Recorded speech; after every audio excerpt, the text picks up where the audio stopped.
Salut! Il est où? Qui ça? Bah, le petit chat. Alors, c'est une femelle, mais non, elle est pas là. Ah ouais, super, donc on va juste voir toi, quoi. Bah, ouais, comme d'habitude. Ouais, bah c'est moins bien qu'un petit chat. Bah, Bon, bah un jingle. non mais attends, c'est pas toi qui décide. Apparu pour la première fois dans les versions X et Y sorties sur Nintendo 3DS en 2013, Rexilius est l'un des 72 Pokémon de la 6ème génération de la licence. Plutôt apprécié des fans, on le retrouve dans le top 10 de sa région et aux portes du top 90 toutes générations confondues au classement du Pokémon de l'année 2020. En voyant l'apparence de ce Pokémon et en se penchant sur son étymologie, on devine assez facilement sur quoi va porter cette vidéo. Vous l'aurez compris, on va s'intéresser au célébrissime T-Rex, le roi des dinosaures. Ah, c'est trop bien, allez, on commence. Alors oui, mais pas si vite. D'abord, il faut qu'on mette certaines choses au clair. Tout d'abord, accordons-nous sur ce qu'est et ce que n'est pas un dinosaure. Les dinosaures sont un groupe d'animaux qui peuvent être carnivores ou herbivores, bipèdes, quadrupèdes ou les deux à la fois, et qui ont régné sur Terre pendant des dizaines et des dizaines de millions d'années. Pendant longtemps, on les classait volontiers parmi les reptiles. Cependant, leurs pattes verticales leur permettant de marcher, leurs comportements sociaux complexes et leur supposé caractère à la fois ectothermique et endothermique ont engendré l'apparition d'une approche plus moderne les regroupant dans un clade spécifique, rejoignant celui des reptiles et celui des oiseaux dans le clade des Stauropsidés. Un clade? Un clade, c'est l'unité de base de la classification phylogénétique, qui étudie les relations de parenté entre les êtres vivants. Les dinosaures sont apparus il y a environ 230 millions d'années et ont occupé presque toute l'ère mésozoïque, divisée en 3 périodes, le Trias, le Jurassique et le Crétacé. Ainsi, et cela va de soi, la population de dinosaures a fortement évolué d'une période à l'autre, voyant des espèces différentes successivement naître et disparaître au fil du temps. Sachant cela, il est donc tout à fait absurde de représenter un Tyrannosaure Rex aux côtés d'un Stégosaure, d'un Triceratops et d'un Diplodocus, puisque ces espèces ont vécu à 80 millions d'années d'écart. C'est pas rien. Une autre idée reçue est de penser qu'à l'ère des dinosaures, ceux-ci étaient les seuls représentants du monde animal. Bah ouais, il y avait des insectes, on sait. Oui, en effet, mais c'est pas tout.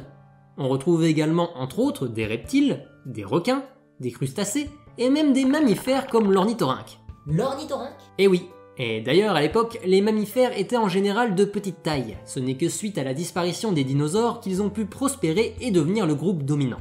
Ah mais oui, c'est vrai, les dinosaures, ils ont disparu il y a 66 ou 65 millions d'années, c'est ça? Eh ben, techniquement, non.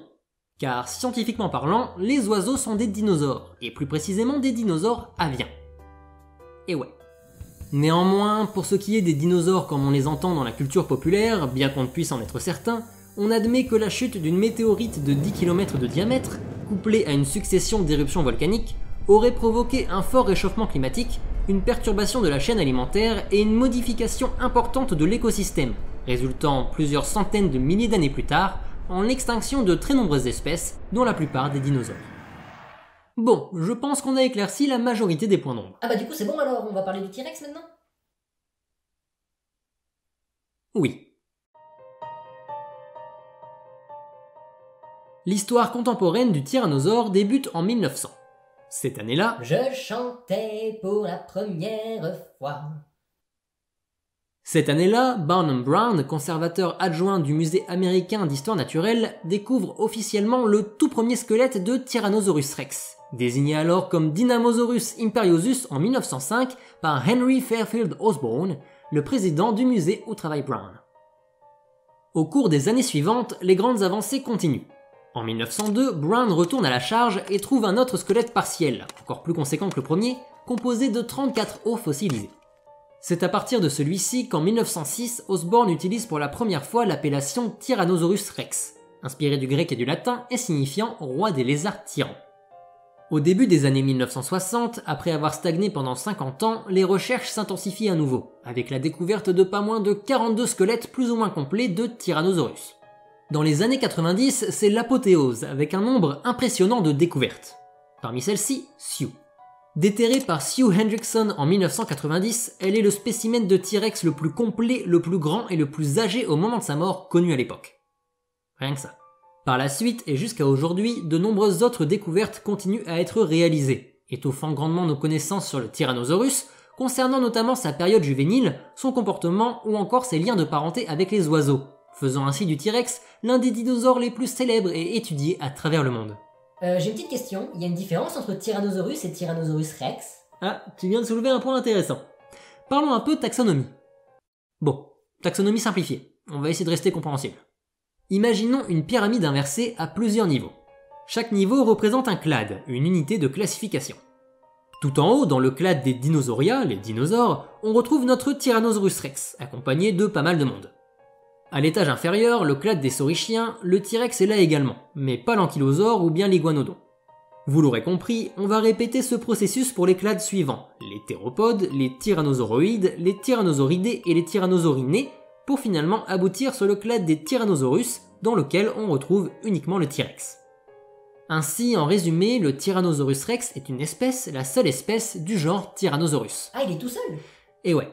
Même s'il y a le cas épineux du Tarbosaurus batahar, puisque selon la période et selon les sources, il est parfois considéré comme faisant partie d'un genre à part entière, Tarbosaurus, et parfois comme une espèce de Tyrannosaurus.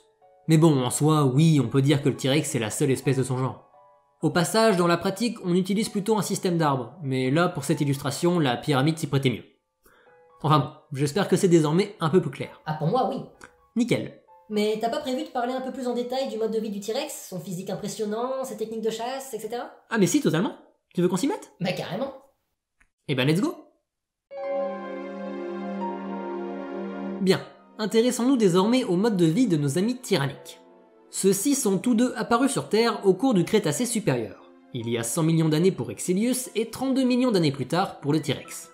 Comme tous les dinosaures et comme la plupart des Pokémon, les deux Rex sont ovipares, ils pondent des œufs. Lors de l'éclosion, après avoir percé plus ou moins rapidement la coquille les séparant du monde extérieur, les nouveau-nés découvrent émerveillés la planète sur laquelle ils s'apprêtent à régner, terrorisant les autres animaux effrayés par leur carrure impressionnante, leurs crocs acérés et leur...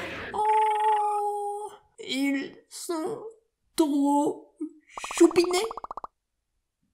Et oui, mesurant à peine 30 cm à la naissance, couverts de duvet à la manière des canetons et gardant par la suite une allure de dinde ou de dindono, les bébés T-Rex sont bien moins menaçants que leurs aînés, si bien qu'on les considérait auparavant comme une espèce à part entière dénommée Nanotyrannus. Malheureusement, la plupart de ces bouts de chou ne survivaient apparemment pas plus d'un an. En effet, on estime qu'ils avaient un risque de 60% de succomber aux nombreuses menaces qui planaient sur eux au cours de leurs 12 premiers mois d'existence. Pour les plus chanceux parvenant à survivre plusieurs années, un phénomène tout à fait extraordinaire se produit. En effet, en l'espace d'environ 20 ans, les frêles oisillons se transforment en de redoutables et gigantesques prédateurs.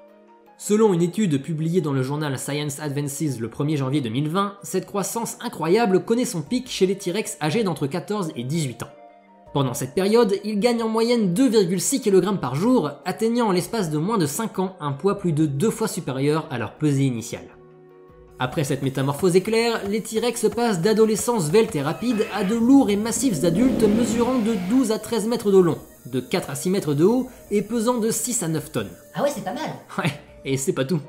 Perchés sur de très longues et puissantes jambes ponctuées de 3 griffes saillantes, leur principal atout n'est autre que leur spectaculaire mâchoire ornée de 50 à 60 dents mesurant de 15 à 30 cm. Disposées en dents de scie de façon à percer, couper et mordre à travers les os, elles repoussent en permanence, sans même attendre que tombe celle déjà en place. Mais cette effroyable arme de guerre ne s'arrête pas là. En effet, une étude de 2017 parue dans le journal Scientific Reports suggère que la mâchoire d'un T-Rex adulte pouvait exercer une pression de 3,6 tonnes, soit la force nécessaire pour écraser 3 Mini Cooper. À titre de comparaison, la plus grande force de mâchoire actuelle est détenue par le crocodile d'eau salée, mesurant 5 mètres et pesant plus de 900 kg et culmine elle à 1,68 tonnes. Comme si ça ne suffisait pas, le T-Rex est doté d'un odorat très développé, d'une ouïe remarquable, d'une très bonne perception de la profondeur et d'une excellente vision. Ah, donc si on bouge pas, il nous voit quand même. Ah, totalement, oui. Mais c'est abusé, en plus il court vite. Alors, il était rapide, mais il ne courait pas. En effet, contrairement à ce qu'on a pu croire par le passé, le T-Rex était incapable de courir. Du coup, se tenant horizontalement et se servant de sa queue comme d'un balancier, il marchait. Rapidement. Jusqu'à 40 km/h. Autant vous dire que tout ça faisait du T-Rex un chasseur redoutable et une terrible menace pour d'autres grands dinosaures comme le Triceratops ou l'Edmontosaure, ses proies favorites. Ah, et comme c'est pas assez terrible comme ça, on pense que le T-Rex chassait en meute, avec les jeunes plus rapides qui rabattaient les proies et les adultes plus puissants qui les tuaient. Ah d'accord, c'était même plus un prédateur, c'était un super prédateur en fait. Oh, mais tu ne crois pas si bien dire. Le T-Rex était en effet un super prédateur, puisqu'il n'était la proie que d'une seule espèce. Lui-même. Dès lors, on comprend mieux l'origine de la particule Rex du tyrannosaure. Il était tout simplement le roi, le souverain, trônant sereinement au sommet de la chaîne alimentaire. Mais il avait pas de point faible en fait? Genre même pas ces petits bras kiki là? Ah, nous y voilà. Ses bras, d'une longueur de 70 cm à 1 mètre qu'il tient de ses ancêtres, bien plus petits que lui, font un peu tache sur le corps immense de ce géant du Crétacé. Généralement considérés comme vestigiaux, des restes du passé désormais inutiles comme l'appendice chez l'humain, il se pourrait que ça n'ait pas forcément été le cas. En effet, les jeunes T-Rex, bien moins colossaux que leurs aînés et donc mieux proportionnés à ce niveau, se servaient possiblement de leurs bras pour lacérer leur proie, avant que ceux-ci ne deviennent progressivement superflus, cédant leur place à l'immense mâchoire destructrice en tant qu'arme principale chez l'adulte. Ah ouais, donc même ces petits bras tout nuls en fait ils étaient utiles. Mais il était invincible ou quoi? Et oui, c'est sûr qu'avec ce statut de super prédateur, parfaitement équipé pour régner sans merci sur son époque, le T-Rex donne l'impression d'être tout bonnement invulnérable et immortel. Pourtant, c'était loin d'être le cas. Voyez-vous, on peut déterminer l'âge qu'avait un dinosaure au moment de sa mort en comptant les anneaux de croissance que comportent ses os. Et en suivant cette méthode, on sait qu'aucun spécimen de T-Rex connu n'a dépassé les 30 ans. Seulement 30 ans? Et ouais, Comment ça se fait? Il avait un prédateur plus fort que lui? en quelque sorte. En 2009, une équipe de recherche a indiqué que les petits trous que l'on retrouve sur la mâchoire inférieure d'une bonne partie des T-Rex, similaires à ceux que l'on observe chez les rapaces actuels, auraient été causés par des micro-organismes qui attaquent l'appareil digestif et les os. Transmis au cours des combats entre T-Rex durant lesquels les morsures au visage étaient légion, mais également via la pratique cannibale occasionnelle des titans, ceux-ci ne se faisaient dès lors pas prier pour assaillir et mener le roi du Crétacé à sa perte, complétant ainsi presque poétiquement le cycle de la vie. Vous l'aurez compris, le T-Rex est plus que jamais un être complexe, étonnant et extraordinaire, qui passionne tout autant le grand public que les spécialistes. Les abondantes et coûteuses recherches à son sujet ont permis de confirmer et d'infirmer énormément d'hypothèses, faisant ainsi de la star de Jurassic Park l'un des dinosaures les mieux documentés, les plus représentés et sûrement le plus célèbre de toute l'ère mésozoïque. Néanmoins, l'exploration de cette espèce iconique ne s'arrête pas là pour autant. En effet, de nombreux mystères restent toujours non élucidés, nous séparant aujourd'hui encore d'une parfaite compréhension de cette créature qui nous fascine tant. Le T-Rex était-il, comme le veut la vision traditionnelle, uniquement couvert d'écailles, ou bien disposait-il, selon une approche plus récente, de plumes primitives sur la tête, le cou et la queue? Sa robe était-elle uniquement de couleur terne, ou bien pouvait-elle arborer, à l'image de certains reptiles actuels, des teintes éclatantes? Ou encore, et je terminerai là-dessus, son cri s'apparentait-il vraiment à un rugissement rocailleux et monstrueux, comme on se l'imagine dans la culture populaire? Bah évidemment que oui, tu veux que ce soit quoi d'autre? Un aboiement? Alors, je n'irai pas jusque-là, mais les scientifiques ne sont en réalité pas sûrs du cri émis par le T-Rex.